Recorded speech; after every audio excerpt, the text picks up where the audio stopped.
자기 중심성에서 벗어날 때 비로소 보이는 것들. 인간은 누구나 자기중심적이다. 이 시야를 벗어날 때 타인의 감정과 동기를 더 명확히 읽을 수 있다. 인간관계 갈등의 상당수는 자기중심적 해석에서 비롯되며 이를 벗어나는 통찰을 제시한다. 나의 중심에서 세상을 보는 본능. 누구나 자기 인생의 주인공이다. 그리고 그것은 자연스럽고도 건강한 감각이다. 문제는 그 감각이 지나칠 때 우리는 세상과 사람을 자기 중심적인 렌즈로 해석하게 된다는 것이다. 세상이 나를 중심으로 돌아가고 사람들이 나를 어떻게 생각하는지 지나치게 의식하며 모든 사건을 나와 연결지어 해석한다. 로버트 그린은 인간 본성의 법칙 제2장에서 이러한 인간의 자기 중심성을 본격적으로 해부한다. 그는 말한다. 자기 중심성은 인간의 가장 근본적인 본성 중 하나라고. 즉 모든 인간은 태생적으로 자신의 욕망, 감정, 시선을 중심으로 세계를 인식하며 그로 인해 타인을 오해하고 갈등을 키우며 스스로를 고립시키기도 한다. 그러나 다행히도 로버트 그린은 이 자기 중심성을 벗어날 수 있는 방법이 있다고 말한다. 그것은 단순한 도덕적 훈계가 아니다. 오히려 타인을 더 깊이 이해하고 더 효과적인 인간관계를 맺고 진짜 영향력을 갖기 위한 전략적 사고에 가깝다. 우리는 생각보다 타인에게 관심이 없다. 하루 동안 우리 머릿속을 점유하는 생각의 대부분은 무엇일까? 내가 한 말이 이상하지 않았을까? 사람들이 나를 어떻게 생각할까? 이렇게 말하면 오해하지 않을까? 내가 손해를 본 것 아닐까? 등등. 대부분은 내 관한 것이다. 그런데 아이러니하게도 타인도 똑같이 자기 자신에 대해 생각하느라 바쁘다. 즉 아무도 우리를 그렇게 깊이 생각하지 않는다. 그러나 우리는 쉽게 착각한다. 누군가 인사를 건너뛰면 나를 무시한 것 아닐까? 회의 시간에 반박을 당하면 내 의견이 틀렸다고 생각하는 걸까? 하고 괜한 오해를 한다. 하지만 대부분의 경우 상대는 그저 자기 일에 집중하느라 바빴을 뿐이다. 자기중심성은 바로 이런 일상 속 착각에서 시작된다. 그리고 이 착각은 인간관계를 불필요하게 어렵게 만든다. 가까운 사람과의 갈등도 직장에서의 오해도 그 뿌리를 들여다보면 대부분 상대가 나를 어떻게 봤을 것인가 라는 자기중심적인 해석에서 비롯된다. 왜 자기중심성은 자연스러우면서도 위험한가? 자기중심성은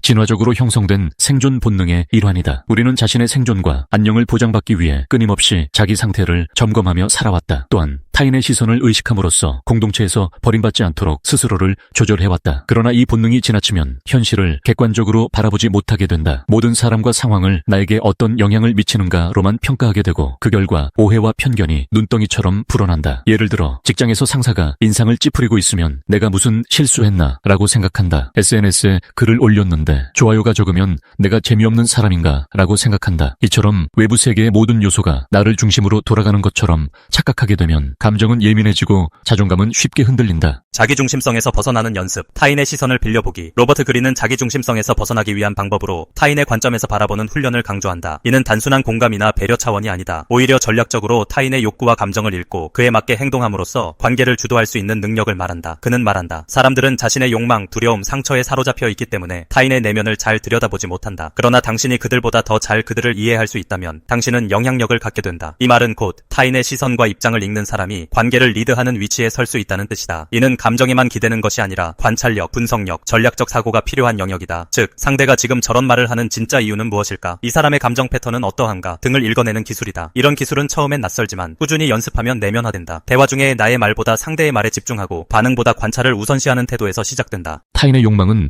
당신의 무기가 될 수 있다. 로버트 그린은 인간의 가장 강력한 동기를 욕망이라고 본다. 그리고 그 욕망은 겉으로 드러난 말보다 행동, 표정, 반복되는 패턴 속에 숨어있다. 자기중심적인 사람은 이런 단서를 보지 못한다. 그저 자신의 말에 상대가 어떻게 반응했는지에만 집착하며 진짜 중요한 정보를 놓친다. 반면 자기중심성에서 벗어난 사람은 타인의 욕망을 냉정하게 읽어낸다. 그리고 그 욕망을 충족시키거나 자극함으로써 관계를 유리하게 이끌어간다. 예를 들어 상사가 인정받고 싶어하는 사람이라면 그 욕망을 채워주면서 신뢰를 얻을 수 있다. 연인이 안정감을 원한다면 그 욕망을 이해하고 배려하는 방식으로 관계가 더 깊어질 수 있다. 이는 단순한 착한 사람이 되는 것이 아니다. 오히려 타인의 욕망을 읽을 줄 아는 사람은 언제나 한 수 앞서 움직이는 사람이다. 자기중심적인 사람의 말과 행동 특징. 혹시 당신도 이런 말을 자주 하지는 않는가? 다들 날 싫어하는 것 같아. 저 사람이 나 무시한 거 아니야? 내가 뭘 잘못했는지 모르겠어. 사람들이 나를 어떻게 생각할까 걱정돼. 이러한 말들 속에는 공통적으로 나에 대한 집착이 숨어있다. 물론 누구나 한 번쯤은 그런 생각을 한다. 문제는 그런 생각이 습관이 되어버릴 때다. 세상을 나 중심으로만 해석하면 인간관계는 갈수록 피곤해지고 삶은 점점 더 고립된다. 자기중심적인 사람은 타인의 말에서 늘 자기 비난의 단서를 찾아내며 반대로 칭찬에는 민감하게 반응하거나 과잉 해석한다. 결국 관계에서 균형을 잃고 오해가 쌓인다. 자기중심성을 내려놓으면 얻게 되는 것들. 자기중심성에서 벗어나면 다음과 같은 변화가 생긴다. 타인을 향한 관찰력이 정교해진다. 갈등 상황에서 오해를 줄이고 감정을 컨트롤할 수 있다. 인간관계에서 주도권을 잡을 수 있다. 있다. 감정적 피로감이 줄어들고 일상 속 스트레스가 줄어든다. 무엇보다 삶이 더 단단하고 유연해진다. 우리는 종종 남이 나를 어떻게 보느냐에만 매달린다. 그러나 진짜 성숙한 사람은 내가 남을 어떻게 바라보느냐에 집중한다. 시선을 자신에게서 타인에게로 옮기는 순간 우리는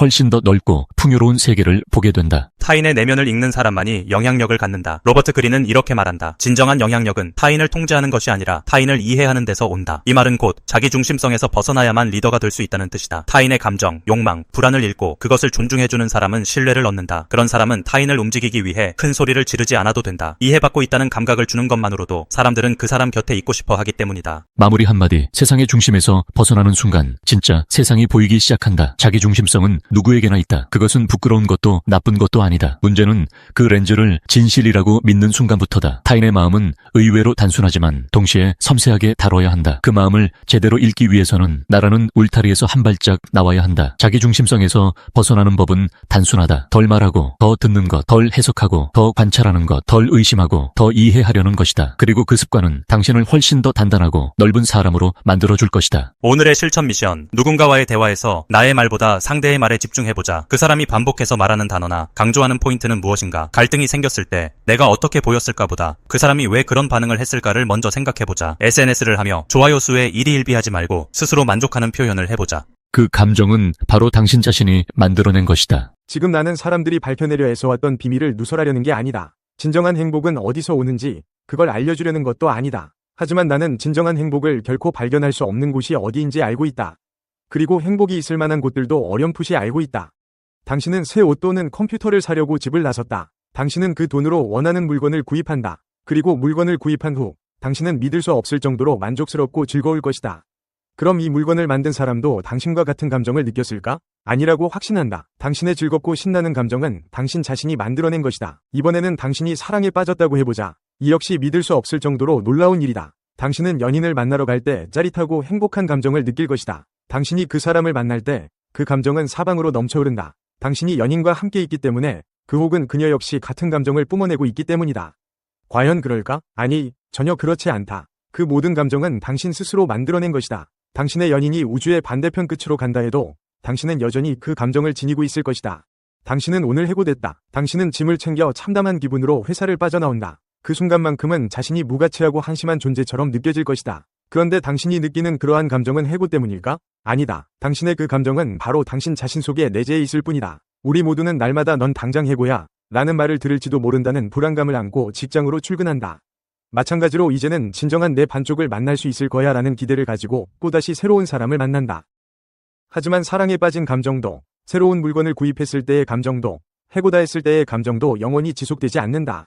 그래서 사람들은 자신이 이미 그런 감정을 가지고 있다는 사실을 깨닫지 못한 채 단지 그 감정을 다시 느끼기 위해 새로운 물건을 구입하거나 사랑에 빠지거나 그 외에 무엇에건 간에 열중한다. 그들은 자신만의 마약을 계속 찾아 헤맨다. 그래야만 그 감정을 계속 유지할 수 있다고 행복하기 위한 원칙은 바로 순수하게 그 감정을 만들 방법을 찾는 것이다. 그 방법이 어떤 거냐고? 그걸 내가 어떻게 알겠는가? 그건 당신 스스로 찾아야만 한다. 단, 한 가지 귀띔을 하자면 당신이 결코 들여다보려고 하지 않는 곳, 바로 당신의 내면을 들여다보라고 권하고 싶다. 그렇다. 행복, 슬픔, 분노, 두려움, 불쾌감, 고마움, 부끄러움, 사랑, 자부심, 동정심, 미움, 놀라움, 존경심, 만족감, 안도감, 죄책감 등 지금 느끼는 그 감정은 바로 당신 자신이 만들어낸 것이다. 감정이 배제된 채로 이성이 단독으로 먼저 나서는 경우는 상상해보기 어렵다. 감정은 기분과 상상이 혼합된 결과이고 매우 개인적인 성향을 지니고 있다. 우리는 우리의 뇌를 도구처럼 이용하여 사고를 하는 것이 아니라 우리 스스로는 뇌가 지닌 하나의 상태인 것이다. 이러한 관점에서 보면 우리는 어느 정도까지는 우리의 감정 그 자체인 것이다. 감정이 없는 인간은 행동 능력을 완전히 상실하고 무엇을 생각해야 할지조차 스스로 알지 못하는 상태에 빠진다.